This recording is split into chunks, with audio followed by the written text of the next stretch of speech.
Greetings and salutations, I am Thaumaturge and welcome back to Necrotic Drift. The skeleton attacks and hits me. The skeleton screeches horribly at dry, dusty rasps, somehow escaping from its ribs and jaw. The skeleton attacks and hits me. Fiend, I exclaim. I hit the skeleton. The skeleton attacks and hits me. For Xbox, it's skeleton. I hit the skeleton with the Xbox. The Xbox breaks as a result. The skeleton attacks and hits me. Now can we take the crystal? Okay. Hits... Oops. Skeleton with crystal. It's clobbering time, I say. The skeleton collapses and falls to the ground. Excellent, Jarrett. Sydney rasps to me from above. It could not handle being hit that way. Skeletons are susceptible to blunt attacks, I shrug with a despondent attempt to mask my fear. That's why I was trying the Xbox. You know, Sid, I was thinking of just pulling off my trousers there for a sec. Really? But I didn't want to knock down all my friends in the process, right? She ignores my comment, as if unable to process it and feeling me not worthy of inquiry. The skeleton's weakness has been in every revision of the monster manual over the years. It's one of the first things you learn when playing D&D, says Sydney. A terrible smile crosses her face. It's terribly effective. I try to show no fear. No additional fear, anyway. But that's an artifact of the games, I say. It's a made-up construct, something to give them a little more personality. There's no real-world basis for any of it. Keep thinking, Duffy. Keep your mind busy. Don't let this telepath get into your head. Probably not, she says. Her eyes turn empty and glow. But who can tell? You've complicated my return slightly, but not for much longer. The look into your mind obtained when we touched was so insightful. You're made up of so many deep, arbitrary little undead rules. Rules you need to learn and exceptions you need to note. Wait, what? Those aren't mine. I didn't make them. They will be. They are. You will find this place governed by them when you return to it. My power within this world will grow, and that should keep you busy. The room becomes much colder. Barnaby grabs me by the collar and leads the four of us out of the bead store. Chapter 4, Necrotic Progression. Gibbs drags me out of the bead store, and I try to plead with Sydney, or whatever is possessing her, to use anybody else as her Templar tonight, to give us back our friend, to let us all go. The room just keeps getting colder, and my words and breath form puffy clouds that fall short of reaching her. She never wavers in her silent smirk. We leave the bead store and collect ourselves out in the foyer. Most of the lighting in the mall is now completely gone, lit instead by the moon through the skylights. Let's go get Trot and get out of here. I don't think we can just leave, says Audrey. Why not? The thing that possessed Sydney has said the mall will be governed by the arbitrary rules she found floating about in my head, I say. With the showing of the skeleton, I think she means the undead rules. What undead rules? Asks Gibbs. What are they, specifically? Which undead are we going to encounter? What will they act like? Who are all you people? Says Casey in a voice like Gibbs, making fun of all his questions. There's a progression, I say. In the D&D undead table it goes skeleton, zombie, ghoul, shadow, ghast or white, wraith, mummy, spectre, vampire, ghost, lich, and then special. Gibbs reflects on that for a couple of seconds. Ah, sure, special like Special Olympics, or special like they can kill with a scream or single touch. Yeah, Gibbs shrugs. I guess that's pretty special.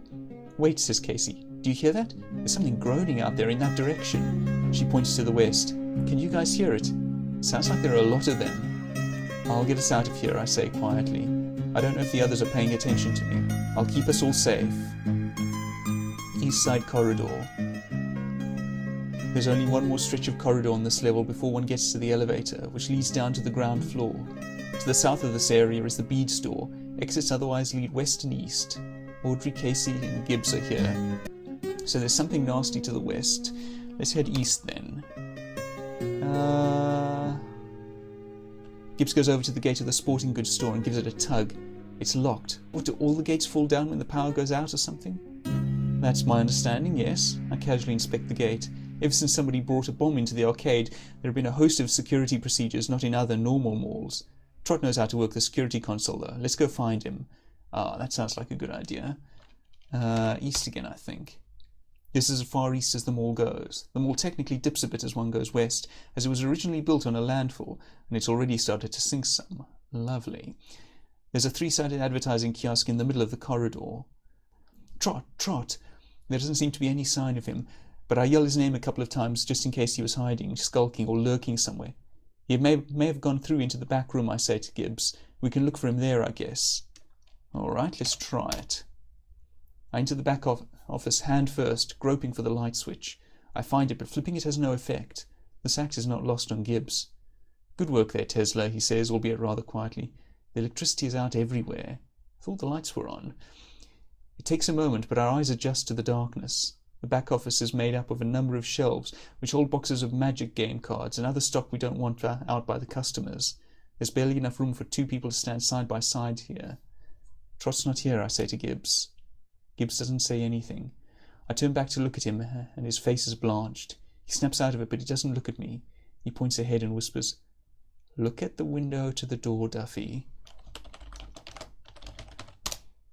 I creep up to the window of the hallway door and take a closer look at it. A bloody handprint has been smeared upon the other side. Let's open the door. Ah, there we go.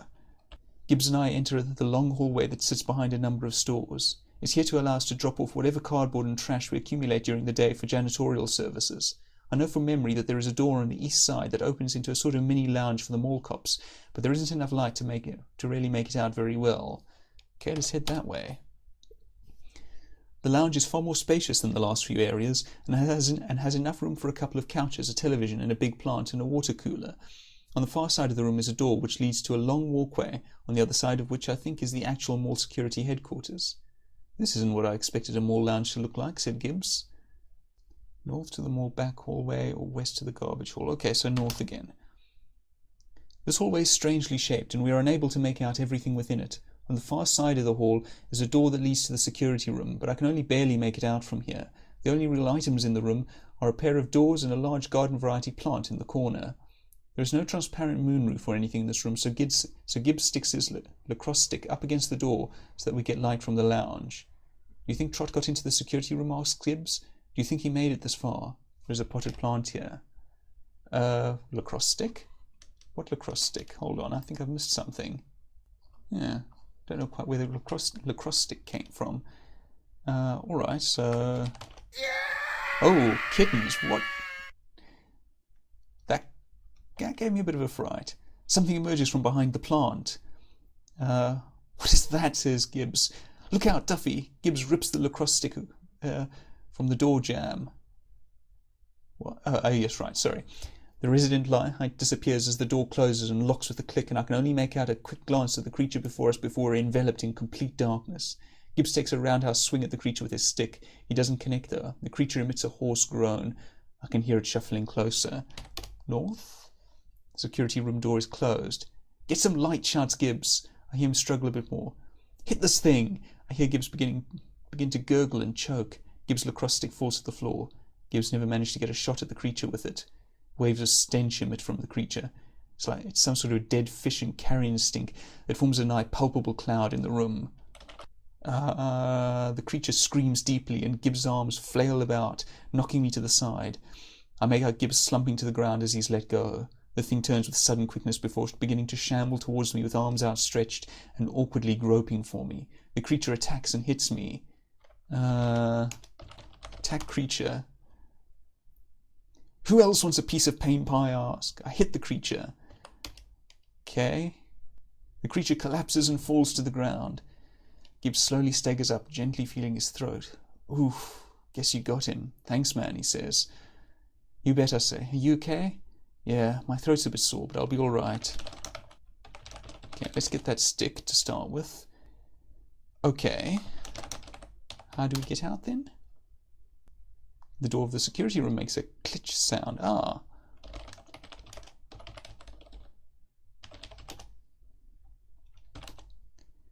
We open the door and see Trot bolt right up from his chair. Oh, glad it's you guys. Wait, did you get past that? Yeah, we did, I say. I think we killed it. I take a look around the room. There's a big console against the west wall which controls the gates, electricity, and breakers for all the shops in the mall. I imagine that Trot has been trying to get it operational for some time now. Let's try that. The mall cop got turned into a zombie. What I can't figure out is why you weren't. What do you mean, turned into a zombie? That guy was a nobody. Just some guy who was bad at his job as anyone else in this dump. We're all mindless zombies in here. No, not like that, I say. Whatever summoning Audrey was trying ended up working. Her friend Sydney is possessed by someone. That someone stated that we'd find them all governed by the undead rules. I guess it's turning the mall denizens into the undead. Let's try to get that open.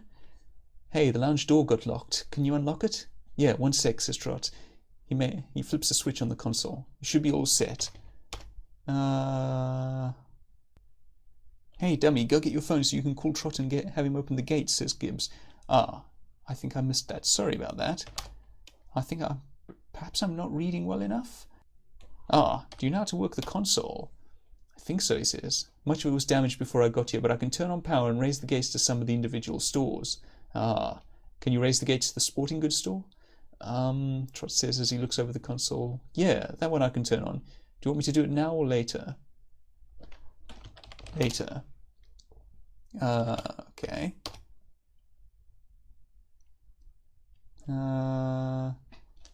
Later. Okay. Hey, here, take this phone. They only let the mall cops use it as a CB radio, but when you get over there, just give me a yell and I'll lift the gate. I take the phone from Trot. Excellent, that's what we wanted. Sir. Hey, Dungeon Master, says Audrey. Did you find Trot? Yeah, he's back operating the security console for us. Huh. DM, she said. She normally only calls me that when she's in a good mood about our chances. He didn't want to come with you, she asks. Maybe he would have, but he'll be able to open the gate He'll be able to open the gates we want if I contact him through this. I show her the phone. Did you guys try the gate at the sporting goods store already? Asks Gibbs. No, not yet, says Audrey. We just got bored waiting for you, so we headed over this way. Also, says Casey, we went over to where the escalator was. You wouldn't believe how foul it smells over there. How bad is it? My previous high score in this department is my roommate Pang's custom Dance Revolution pad that he keeps downstairs and only uses with bare feet in some bizarro logic attempt to keep it nice. I mean, is it worse than... It's worse, says Audrey. Audrey says softly, her eyes closed in the pain of the persistence of this memory. Much, much worse. Call Trot? Trot, it's me. Can you raise the gate to the sporting goods store for us? I think that one is broken. Let me check. I hear Trot put down his cell. Nope, it's not broken. A lot of them in the area are, though. I hear the lock released to the gate, and the gate starts to slowly rise. Okay, you should be all set. We are, man, thanks. Look, this won't take me but a moment, says Gibbs. I know just where they keep the shotguns. I'll be right back. I want to look for some equipment like pads or something, says Audrey. Oh, I say, this is good news. So, you finally, got your visit and everything?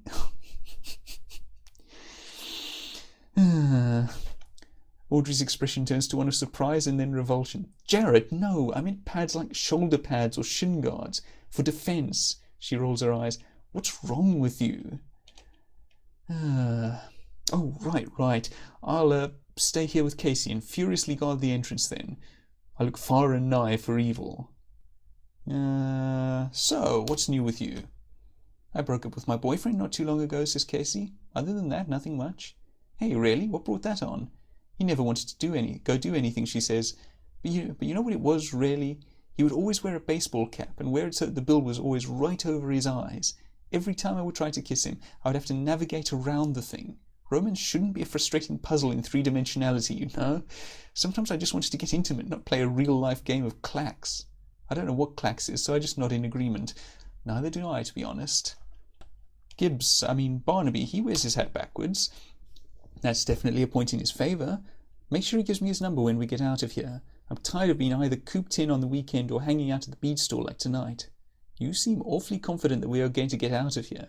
Shouldn't I be? From what Audrey tells me, whatever we resurrected, or I guess surrected in this case, isn't any match for the geek encyclopedia you've got knocking about in that skull of yours. She gives me a genuine smile of reassurance, and I, to my discredit, don't have the heart to tell her that in reality most of the thoughts knocking about in my head have to do with how I'm going to get back with her best friend. I suppose we're still talking with Casey. What does Audrey want from me then? You're going to have to ask her that eventually, Jarrett. Seems reasonable. Yes, I know. Eventually. What does she want? She wants to be with you, in my opinion, anyway. I've seen her with other guys in between the dozen or so times you two have broken up. She's always so much happier when she's together with you. She just lights up when you enter the room. You know that. I didn't know that. I try to think back the best I can, to try to get some sort of visual holographic proof of this, but I just can't. Maybe I've just never been paying attention.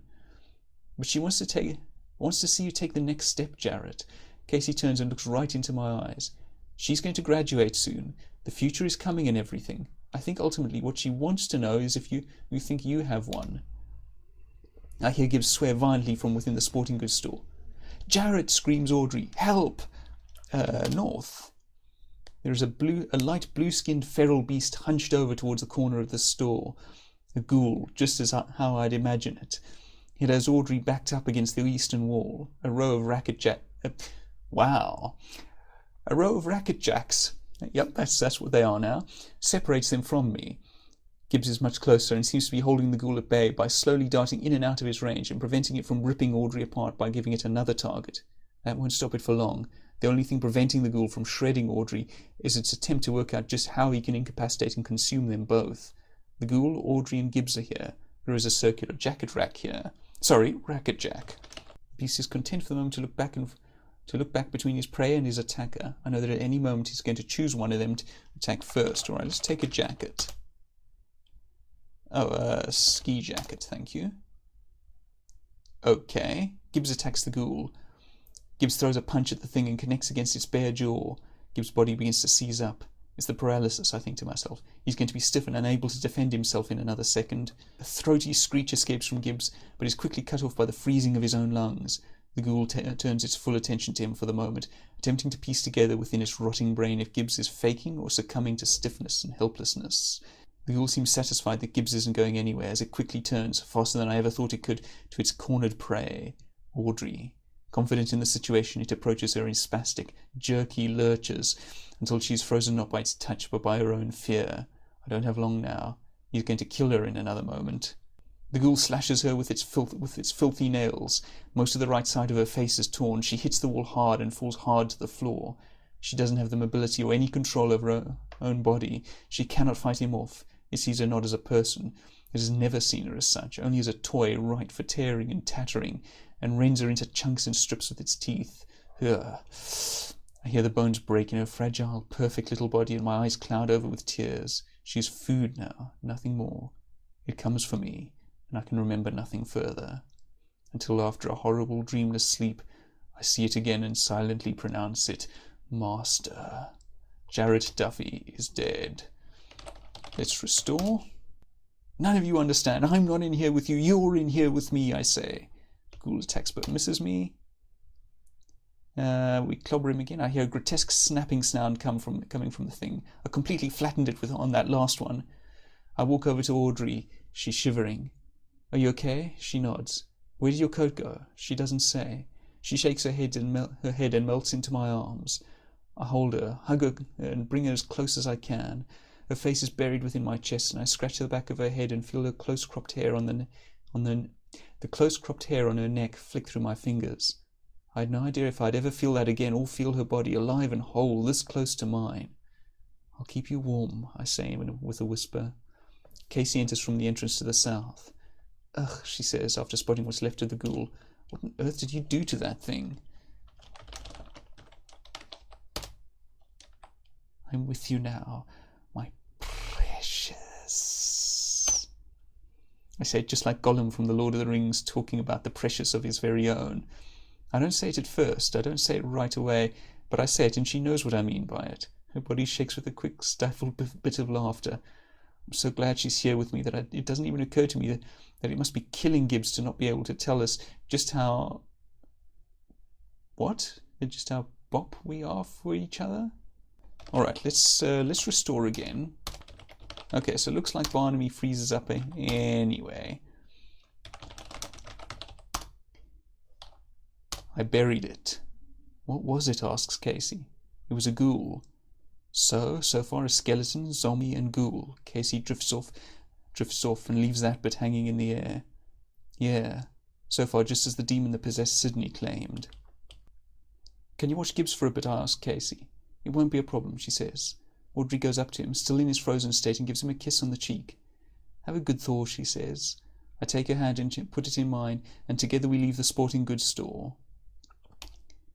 Audrey pulls on my hand to begin to drag me towards the far side of the mall. Jarrett, let's go this way, she says. The elevator is on the over this way. I think I know how we can get to it. There's only one more stretch of corridor on this level before one gets to the elevator. Ah, this is the right way, which leads down to the ground floor. To the south of this area is the bead store. Exits lead west and east. Before the elevator, the floor of the mall comes up against a rail, forming a barrier which prevents further sane western travel. The bottom ground floor level can be viewed with ease, though, as the guardrail mainly prevents kids, future productive mall denizens, from ragdolling their way off the edge. There is a horrific stench in this area. It's new too. The guy who used to take the surveys always kept himself cheerfully clean. There is a kiosk in the center of the hallway. At the far end of the rail is an elevator. Audrey quietly points over to the kiosk and whispers right into my ear. Do you see that? Do you see the Wraith? I squint. The lighting is so dark. I don't see it. I adjust my glasses and still nothing. I shake my head in the negative. Audrey takes my hand in hers and we duck into the jewelry store. Don't see it myself. We both press ourselves flat up against the wall of the jewelry store. How are we going to get past the Wraith, Jarrett? Her eyes dart down into the side as she tries to remember if she ever encountered one in a role-playing game. I can't remember, she says. Sunlight, and I don't know how long until that will show up, I say. Was there really a Wraith there, outside the store? I didn't see a thing. It is colder down this way than it was in the rest of the mall, though. Yeah, sunlight is the only thing I'm 100% positive on. Maybe there are others. I strain to try to remember, but I haven't used a Wraith character in any games I've played in a very long time. I'm certain there are other ways, I just can't recall. What do we have here? A bit of smoke and haze begins to form against the eastern wall. Let's see. It's a safe box. This is a towering cabinet in which all the valuable jewellery is kept when the store closes down at night. It's about 7 feet tall and compartmentalised into different sections, one of which I can get to easily at my own relatively meagre height. It is closed. Audrey looks over to the east wall. What do you think? What is that, Jarrett? She whispers. I can't quite tell at first, but as the haze begins to form more familiar shapes, it starts to dawn on me. It's a vision, I tell her. Displayed on the west wall of the jewellery store is a scene. I can make out Gibbs and Audrey clearly. There seems to be one or two other figures moving in the background. That's a scene from the tournament we went to, isn't it? Asks Audrey. Yeah, that one by Wizard of the Coast, 5 years ago. That's where we met, isn't it? Asks Audrey. Yeah, it is. Man, you were one hot and naive little number back then, you know that. I say this and immediately give her a wink so she knows I'm kidding around. I guess I was pretty naive to get mixed up with you, wasn't I? She gives my hand a friendly squeeze, which is her way of letting me know that she's just joshing with me as well. Audrey continues to look at the vision. The scene takes on greater contrast, with muted blues smeared together in fog with darker earth colours. Why, what's up with Gibbs? What's with Gibbs giving you a thumbs up sign? This vision takes place from your perspective, doesn't it? I just made what was my 6th straight saving throw. He gave me the thumbs up because I was using loaded dice. Aha. What? Says Audrey, and then instantly brings her voice down a couple of levels due to the Wraith. What do you mean you were using loaded dice? I ordered some red 20-sided dice before the tourney over the internet. They were weighted to give out mostly 18s, 19s and 20s. What? What's the big deal? That was years ago. Shh! Audrey puts her hand over my mouth. The big deal is that the tourney is where we met. Do you think I would want to go out with you if you were cheating everybody in the room? Oh, come on, don't start this. It wasn't like I was at Dragon Con or something. No, you weren't. You were cheating your friends. That makes it worse, you know. Again, I don't really like either of these options, so come on, you have to admit it's pretty funny. Oh, it's hilarious, all right, says Audrey. You know me. There's nothing I find funnier than stories of the guy that I've been with for the last 5 years ripping off everyone I know like an unconscionable rogue at a lawless bazaar. The Wizards of the Coast were going to give that to me anyway. The dice didn't really change anything other than the fact that I made a few extra saving throws and got a few extra hits in. You have to appreciate the return on investment at least.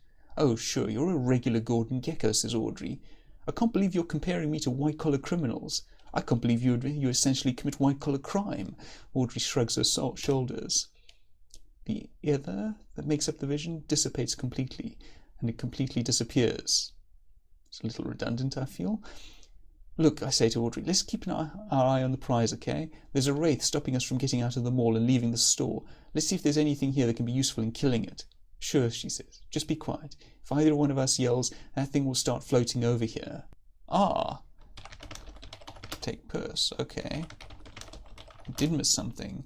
It's one of those cheap black pseudo-leather purses that you can get in any imitation fabric store in America. Inside the leather purse is the silver comb. Ah, silver. Got it. Ooh, silvery. Audrey sits herself up against the east wall of the store. So you found a comb, I see, says Audrey. Maybe you can do something with that mound of straight hay on top of your head with it. She gives me a smile after she says that to let me know it was said with affection. It's a silver comb, I tell her. I'm sure it's quite valuable. Isn't silver a type of bane to wraiths? Asks Audrey. I try to bring up the memory of what affects wraiths from the back of my mind, but my memory's hardly photographic. I think you're right, I say to her. I think it works against a lot of undead. A little trinket like this might just scare it off, but that's a big maybe. I don't really want to throw the comb and find out. Oh dear. I took a look over towards the wall that Audrey is leaning up against. The shadow that she should have been throwing is nowhere near the one that is present. Audrey, I whisper, do not move. You're not casting a proper shadow. What, she asks? She moves away from the wall, and sure enough, the light that she should be blocking is completely inconsistent with what's there. Let's leave. South. The shadow jumps from the wall. We can't go south. The shadow points a long, tapered finger onto Audrey's neck. She freezes as it sucks the strength from her body. Hit shadow with comb. Welcome to the worst part of your day, I exclaim. Upon coming into contact with the silver, the shadow halts in place and disintegrates. It falls to the floor in a little pile of soot-like dust. I get down and blow it away in order to properly scatter it into nothingness. I walk over towards Audrey. She's shivering. You okay, doll? Yes, says Audrey quietly. It's just so cold in here. I'm sorry, I don't mean to complain. I embrace her for a few moments and rub my hands over her bare shoulders. I'll keep you warm. She nods. Silver definitely worked on the shadow, I muse. It used up the comb, however, but that same thing will work on the wraith. We just need to find more of it. The girls that work here, presuming that they didn't rip the place off blind before calling it a night, keep all the jewellery locked up in the safe box. I point over towards the big locker-style cabinet against the western wall of the store. If we can get the temperature in here to be significantly colder, I'm betting that lock will pop. How do we do that? Asks Audrey. She looks over towards the wraith. Oh, no, you don't mean... Yes, I say quietly. Let's get the wraith in here. Jared, no, you can't be serious. Well, let's talk with her about this first. What option do you have for this? Well, you said the sunlight will affect it, didn't you? I don't think that's a good plan. Gibbs will eventually recover from his paralysis, and what happens if those two stroll on this way and encounter that thing? Gibbs could barely handle the ghoul without getting himself killed. Waiting until the sun comes up? I don't know, Audrey. I want to get out of here as soon as possible. She still doesn't seem to be convinced. Look, I say as I draw closer to her, that thing isn't going to lay a tentacle on you. Do wraiths have tentacles? I freeze up as a look of new horror crosses her face. Now's not the time to be particularly descriptive, Duffy. As soon as it comes closer, that lock is going to pop around like the Impossible Man opening a bottle of discount champagne. I personally guarantee it. Everyone who owns a store in this dump is concerned with squeezing every dime that they can out of it. A lock busted earlier today at my store when Gibbs placed his iced soft drink next to it. Okay, Jared, she says. She kisses me for a moment and then looks right into my eyes, as sad and scared as I've ever seen her. I trust you. I won't let her down. She heads over to the far side of the store. One yell and the wraith will head this way. I scream like a housewife in a 50s sitcom coming across a mouse, like an English siren during the Blitz, like Lorraine Williams surrounded by a bunch of pen and paper gamers even. And it works. The wraith turns around and passes right through the kiosk. It slowly begins to come near us. Which way am I supposed to go? Okay, east, I suppose. I hear a voice, strangely disembodied, but one that I instinctively know is coming from the Wraith. "Oh, delightful maiden, this will be a wonderful meeting, will it not? And you seem oh so achingly warm and tight, and I really only want to get close to you for only a moment. Do you not see how wonderful that will be, my darling?" I hope that voice comes out. The Wraith never really stops its sending, but instead meanders about a couple of different themes. What he's going to do to my girlfriend being one of them. With all the guys who have tried to steal my girlfriend over the years, I finally feel I'm on somewhat familiar territory. The Wraith glides a bit closer to the entrance of the jewellery store. It is already several degrees colder in here. Wait. The Wraith glides further. It's now within the jewellery store, but still a far ways away from Audrey. The lock on the safe box pops. It continues its raving, more in my head than not. "Your death will be so pleasing, my love. I promise that getting there will be quick and painless. I'm the only one you can trust, you know. I will always be there for you and never leave your side. You and I, there isn't a thing that we wouldn't be able to do together.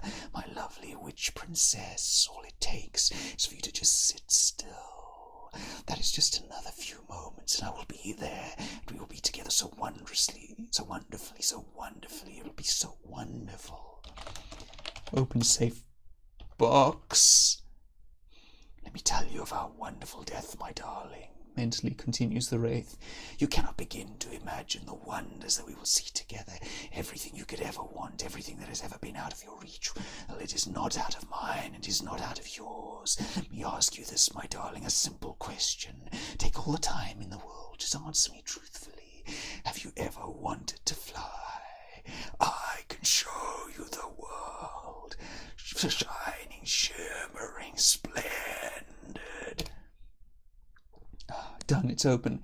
Inside the safe box are a handful of silver rings. The Wraith inches closer to Audrey. Amazingly, to me at least, I see Audrey enraptured by the Wraith, and she actually nods her head a little in response to his question.